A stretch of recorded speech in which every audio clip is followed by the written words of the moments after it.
Olá, amigos e irmãos que compõem a União Espírita Maria de Nazaré, no bairro do Arruda, Recife, Pernambuco.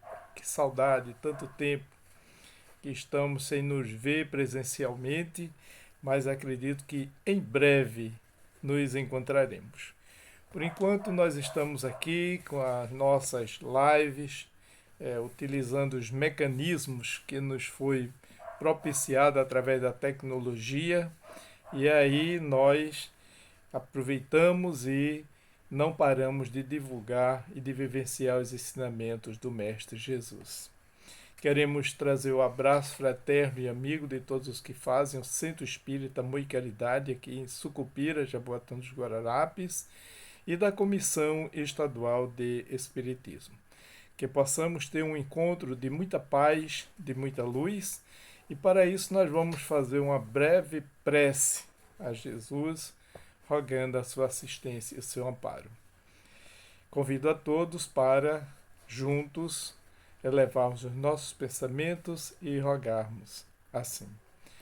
Jesus, Mestre, amigo e Senhor, é em Teu nome que estamos reunidos mais uma vez em torno dos Teus Evangelhos para esclarecer a nossa caminhada aqui na Terra, as nossas atitudes, as nossas ações, refletirmos sobre os teus ensinamentos de amor e pormos em prática no dia a dia. Abençoa-nos, Mestre, do decorrer desses minutos que estaremos juntos daqui para frente e rogamos a assistência não só para nós, mas para os nossos familiares, para todos aqueles colaboradores, voluntários da União Espírita Maria de Nazaré, e que essas bênçãos de paz e luz possam se expandir sobre todos aqueles que nesse momento se encontram em dificuldade, em sofrimento, para que possamos assim juntos mudarmos um pouco a atmosfera do que estamos vivenciando. Assim, em teu nome, Jesus, em nome do orientador espiritual da União Espírita Maria de Nazaré, nós pedimos permissão para iniciar o encontro de hoje. Bem, hoje nós estamos estudando o Evangelho segundo o Espiritismo, no seu capítulo 7. Capítulo 7 é Bem-aventurados os pobres de espírito. O Evangelho segundo o Espiritismo, quando Kardec organizou o capítulo 5, inicia as bem-aventuranças, que é bem-aventurados que sofrem, porque Jesus se dirigia àqueles que realmente mais precisavam, ele como o grande consolador, o grande médico das almas. E em seguida, o capítulo 6 é exatamente o Cristo Consolador, aquele que veio trazer o consolo. Ele é o Consolador. Depois vem as outras bem-aventuranças. E o capítulo 7 é esse, bem-aventurado os pobres de espírito. Nós estamos estudando hoje do item 3 até o item 6, aquele que se eleva será rebaixado. E vamos ver o que é que o evangelista Mateus nos narra nesse título.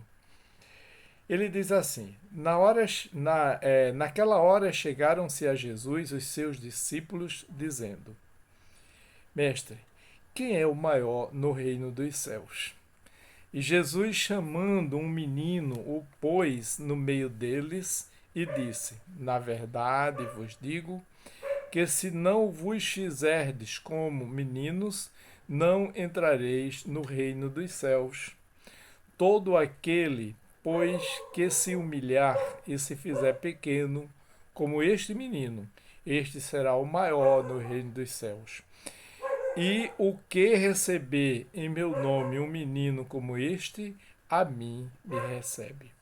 E aí a gente vê o Mestre Jesus falando por parábolas, se utilizando de figuras que facilita a compreensão nossa e do povo da época.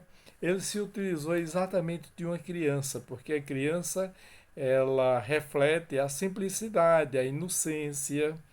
Embora saibamos que ali há um espírito, é, é, quem sabe já de muito tempo, mas naquele momento, naquele período de infância, ele está ali, ainda com aquele corpo frágil, com os sinais ainda de muita fragilidade, de inocência, sem maldade.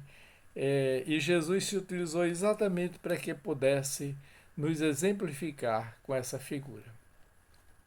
Então, ao colocar o menino como modelo a ser seguido, Jesus exaltou exatamente a simplicidade e a humildade das crianças em geral, na facilidade com que elas brigam e se reconciliam, não guardando rancor, na confiança e na fé que demonstram aos outros, principalmente aos adultos, no seu anseio e entusiasmo de aprender.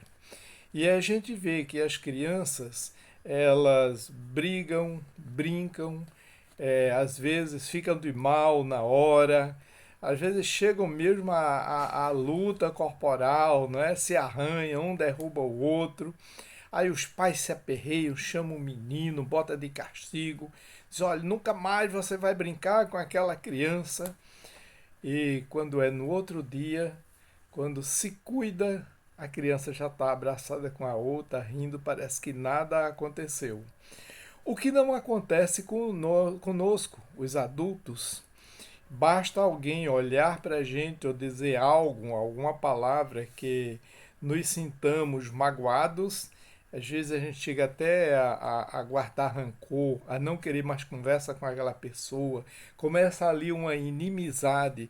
E às vezes nós passamos tempos, anos, com essas, vamos dizer assim, birras, e não queremos mais negócio com aquela pessoa.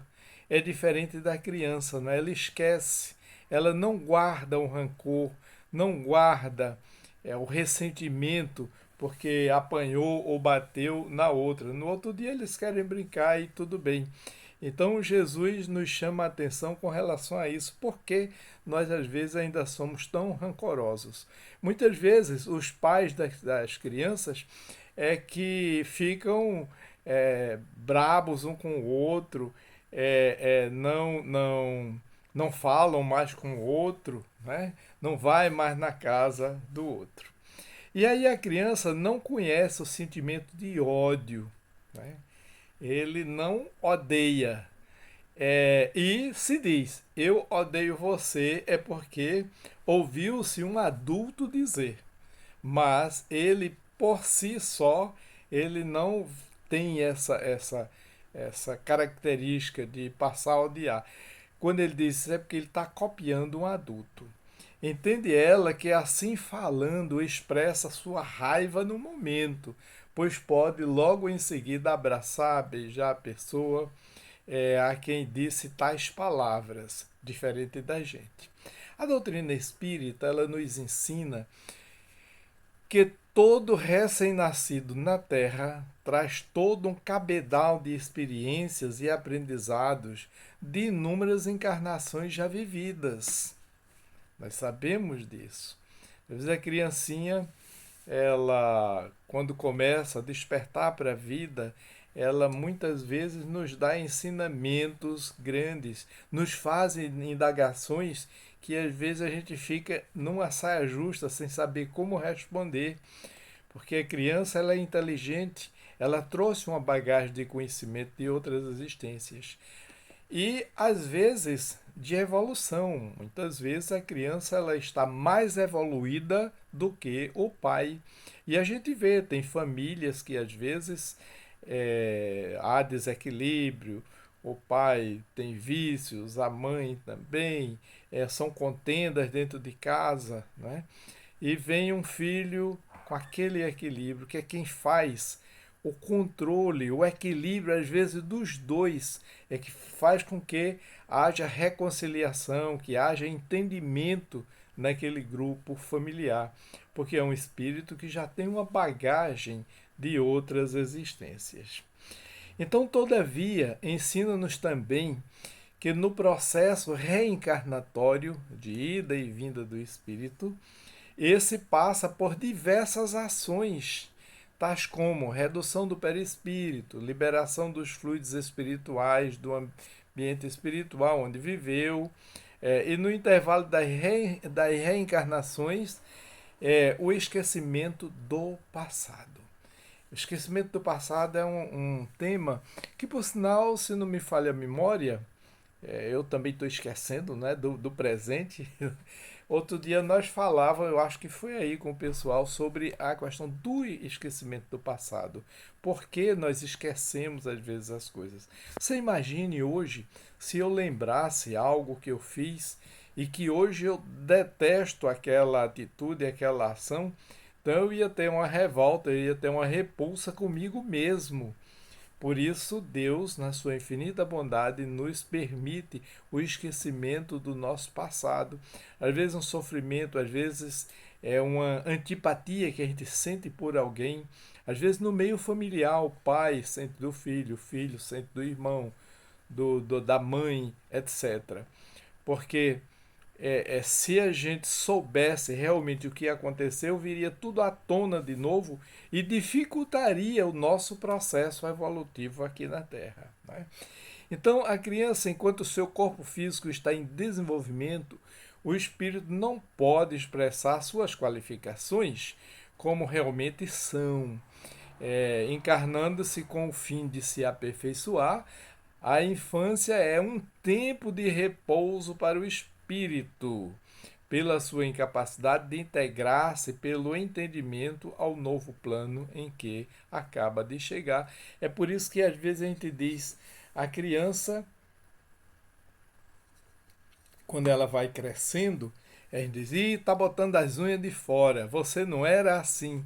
E às vezes a gente vê uma criança que é bem tranquila, boazinha, né? Quando vai crescendo e começa a vir à tona as dificuldades, os defeitos, os vícios, o pai se aperreia, porque ali tem um espírito com uma bagagem de comprometimento e não nasce naquela família por acaso. Principalmente quando há uma família que tem um equilíbrio através de uma doutrina, de uma religião, de um segmento. Deus sabe que aquelas pessoas têm capacidade de receber e de conduzir aquele espírito. Quando não é também já um débito com aquela própria criança. Ou dos pais para a criança ou da criança para os pais. Porque há também essa inversão. Então, esse conhecimento é importantíssimo para os pais, para os professores, porque o espírito é mais acessível durante esse tempo às impressões que recebe e que podem ajudar o seu adiantamento para a qual devem contribuir os que estão encarregados da sua educação, no caso, os pais. Por isso que quando nós recebemos um filho, é um grande compromisso, porque nós temos a obrigação de traçar um plano de educação, de formação moral. Eu não diria religioso, que às vezes você, se bem que é através da religião, mas não é a religião em si só, é a conduta dos próprios pais. Porque muitas vezes tem aquela história, faça o que eu digo e não faça o que eu faço. Então, o exemplo, a maior educação, ou a melhor forma de educar é através do exemplo. E aí, continuando o texto, não é? E aconteceu que, entrando Jesus num sábado em casa de um dos principais fariseus, a tomar a sua refeição, ainda eles o estavam observando e notando como os convidados escolhiam os primeiros assentos na mesa, propôs-lhes esta parábola. Quando fores convidado a alguma boda, não te assentes no primeiro lugar, porque pode ser que eu esteja é, pode ser que esteja ali outra pessoa mais autorizada que você, convidada pelo dono da casa, e que, vindo este que te convidou a ti e a ele, te diga: dá o teu lugar a este, e tu, envergonhado, irás ocupar o último lugar. Mas quando fores convidado, irás ou vais tomar o último lugar, para que quando vier o que te convidou, te diga: amigo, senta-te mais para cima. Servir-te a isto, então de glória na presença dos que estiverem juntamente sentados à mesa. Porque tudo o que se exalta será humilhado, e todo o que se humilha será exaltado. Mateus 14, 1 a 7 e 11. Então, mais uma vez, Jesus nos chamando a atenção através de uma parábola, de uma alegoria, não é? Mas para facilitar a nossa compreensão, não é? Nós temos que procurar qual é o nosso lugar. Nesses dois ensinos informais, exaltou Jesus a necessidade do desenvolvimento da virtude e da humildade pelo homem, né? O cartão de ingresso no reino dos céus. Porque a virtude, ou melhor, a humildade é a virtude inversa do orgulho, né? O orgulho é a grande chaga da humanidade. Muitas vezes nós somos impedidos de crescer, de progredir, de evoluir, porque estamos arraigados ao nosso estado ainda de orgulhosos que somos. Né? Às vezes nós temos orgulho até de fazer uma coisa boa, ou de não fazer uma coisa boa, que serve para nos para o nosso crescimento. Não é? Então, somente a humildade leva o homem a não se sentir nunca, em circunstância alguma, superior a quem quer que seja, porque reconhece sua pequenez diante do Pai e sabe que muito tem ainda que aprender. Se bem que é difícil ser humilde. E muitas vezes nós confundimos a humildade, a simplicidade com a pobreza material. Muitas vezes a gente diz assim: ah, aquele senhor, ele é assim bem humilde, calça umas sandálias assim, amarradinha de cordão, uma roupinha velha. Mas isso não é humildade, isso é desprovimento de recursos, de bens materiais.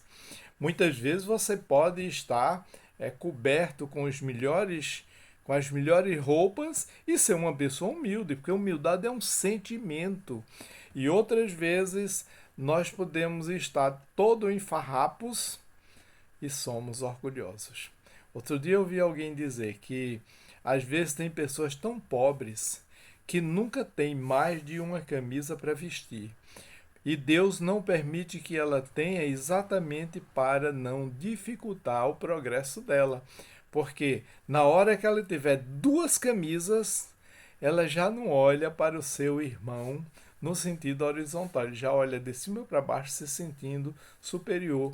Então muitas vezes nós não adquirimos aquilo que nós queremos, não é porque Deus não esteja nos vendo, não é?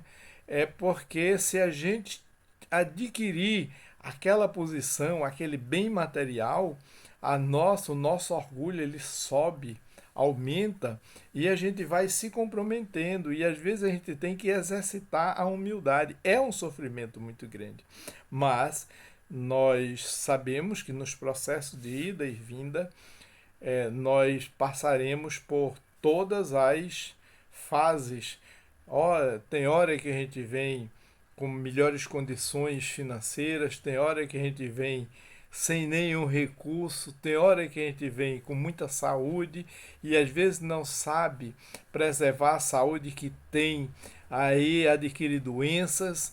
Às vezes a gente nasce em locais muito favoráveis, mas aí a gente não sabe viver bem e destruiremos o próprio paraíso que Deus nos permitiu, no caso, por exemplo, da terra, não é?